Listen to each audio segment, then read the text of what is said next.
Hello everyone आज video को आपण मानक स्वागत। तो पिलाने वर्तमान आपण मानकर काली एग्जाम अच्छी 1 तारिख नवेम्बर 1 तारिख आपण मानकर अच्छी जी पेपर आपण जो माइनर अच्छी जोटा आपण मानकर तो तार एग्जाम काली आपण मानकर अच्छी आ जो एग्जामटा कोर 4 आज हबार थिला 31 तारिख रे तो सेटा रीशेड्यूल हो जाई 6 तारिख रे ड्यू टू अला नवमी। तो पिला जो मान जान नाती से मानु टिक इन्फॉर्म कर दियंतु। तो देखो बताना पिलाने हम बताना केमिस्ट्री माइनर जो मानक अच्छी तार किसी सिलेक्शन क्वेश्चन बर्तमान आम डिस्कसन करिया 2 मार्क 5 मार्क एंड 8 मार्क रो। तो जो मैंने आम चैनल को सब्सक्राइब करना निहाती सब्सक्राइब करूँ एवं सांग मान पाखु निहाती शेयर करूँ।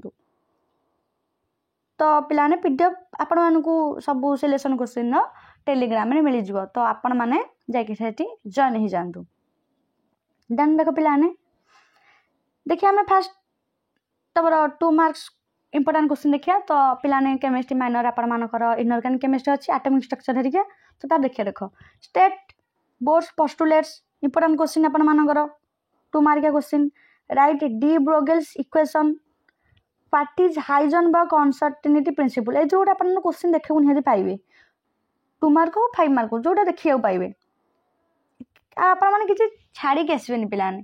जा केमने लेखियार अछि मु तापर वीडियो करछि आपण माने डिटेल्स साइड देखि पारिबे केमनी कोन लेखंती। डिफाइन क्वांटम नंबर्स आपण मान जो अच्छी 4टा आपण मानकर भल से देखि जिवे 4टा भल से निहाती देखि जिवे 5 मार्क हो से जोठे लोट पकेबो निहाती। स्टेट पाउल्स एक्सक्लूजन प्रिंसिपल आपण मान जो प्रिंसिपल रही सब तो देखि निहाती जिवे। Define electronegativity and write Pauling scale ionisation energy lattice energy Fajans rule.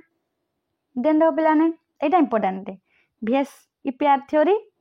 Hybridisation. तो पिलाने निहाती देखि जिवे VS EPR थ्योरी आपण मानकर निहाती गोटे आसीबो आ हाइब्रिडाइजेशन आसीबो। देन देखो डाइपोल मूवमेंट आपण मानकर पडिबो गोटे। डिफाइन बॉर्न हाबर साइकिल लिखि जाई टिके आपण मान लिखि देबेटी बॉर्न हाबर। तो बॉर्न हाबर साइकिल एटा गोटे इंपोर्टेंट क्वेश्चन डेट आपण मानकर 5 मार्क भी आसी जाय 2 मार्क भी आसी जाय पारे देखि क्वेश्चन अनुसार आपण मन केते मार्क देइथिबो आपण मन से अनुसार लिखिबे। What is covalent bond define electron affinity important question पिलाने आपण मन पई आना हिची 15टा आपण मानकर रहला 2 मार्क क्वेश्चन। तो एटा किछ बात नै आपण मन एतो पढि कि बस जानतु। देन नो पिलाने 5 मार्क इंपोर्टेंट क्वेश्चन को जिबा। Explain Bohr's theory and its limitation important.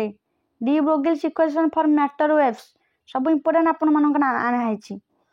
Explain Heisenberg uncertainty principle write its significance. देखो हाइजेनबर्ग अनसर्टेनिटी प्रिंसिपल देला 2 मार्क रो किछु सिग्निफिकेंस आपण मानक 5 मार्क रो देला क्वेश्चन अनुसार आपण माने आंसर लिखिबे। देन देखो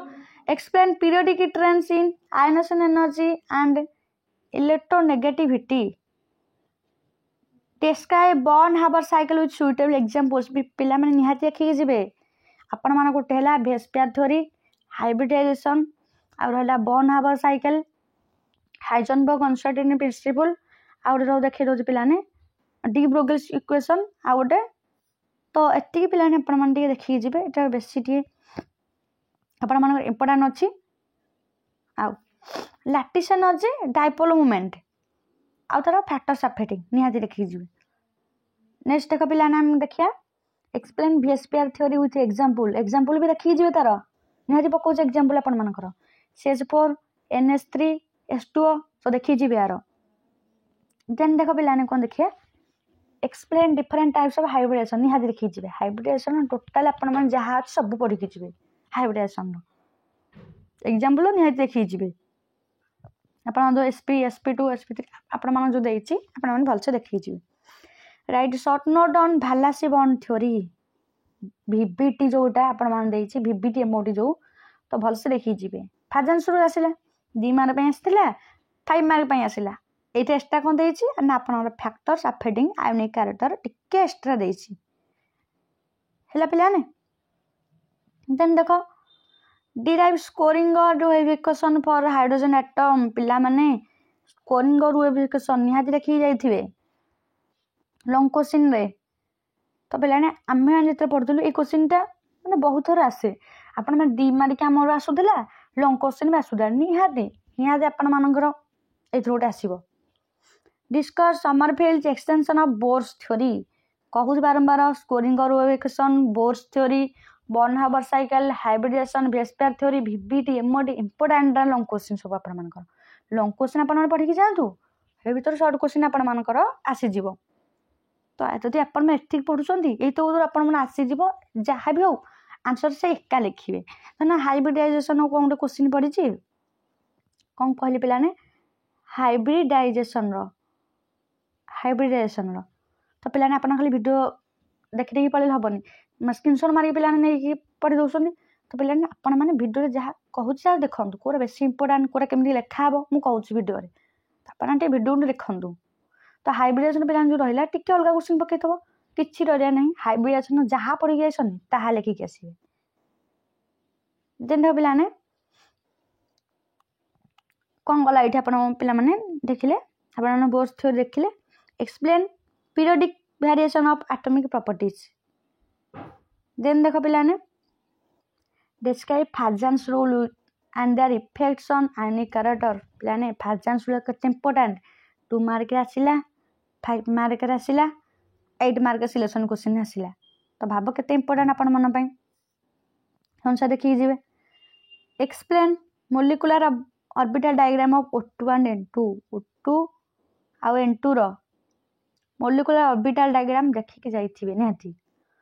discuss hybridisation and shape of SFC PCl5 and ClF3 ए मानकर हाइब्रिडेशन कोन हबो शेप कोन हबो तो पिलानी किछि नै आपण जस्ट यूट्यूब सर्च करिवे गोटे रो बुझी जिवे गोटे रो बुझिले आपण मन बाकी तो सब तो जदि बुझिथिबे आपण मन करिया पई इजी हबो आपण मन आसीबो इजीले हाइब्रिडेशन ऊपर जदि आपण माने कांसेप्ट क्लियर थिबो तो आपण मानकर भलसे आसी जिवो आपण मन तो जदि भी आसुनी आपण माने गोटे SFC रो पढ़ी जाइसंदी तो सेही ढांचा रे आपण माने बाकी तक जहाँ भी पढ़ू करि परिबे तो आपण माने तीनटा दि आइछि तीनटा को देखि जान आपण मानकर आईडिया हे जो अलगा किछि पखेला देन देखो पिलाने explain application of VSEPR and MOT in molecular structure prediction VSEPR MOT PBT Born Haber cycle और हाइब्रिडेशन फाजन्स रूल आउ हाइजेनबर्ग कंसंट्रेशन प्रिंसिपल तो पिलाने एटा आपण मानकर इंपोर्टेंट क्वेश्चन बहुत तो आपण मन टिके भलसे देखि जे पिलाने केते इंपोर्टेंट होछ आपण देखौछ ना next Etah important describe bond land equation and factors affecting lattice energy बहुत इंपोर्टेंट बॉन्ड लैंड इक्वेशन भलसे देखि जाइथिबे लॉन्ग क्वेश्चन पई एटा बहुत इंपोर्टेंट तो पिलाने व्यस्त होंतु एग्जाम आपण माने बहुत ही भलो हबो तो आपण माने भलसे आगो प्रैक्टिस करके जिवे किछि डरिया नहीं कूल है कि आपण माने जानतु एग्जाम दियंतु आपण एग्जाम बहुत भलो हबो जेमिति कि स्टेप कहतिले आपण माने सेम स्टेप रे लिखिबे आउ ट्राई करनु जेंति बैक लगेबेनी म जानछि आपण मान टोटल बैक लगेबेनी आपण माने करि परिबे आपण माने गोटे टारगेट क्लियर करि परिबे बहुत ही भलो मार्क रखिबे आपण माने त आपण निज ऊपर विश्वास रख आपण माने टोटल माने ओरी होंतुनी आपण माने एग्जाम बहुत भलो हो भाबी कि जानतु जब जेति कि दाउ आपण पढ़ी कि जानतु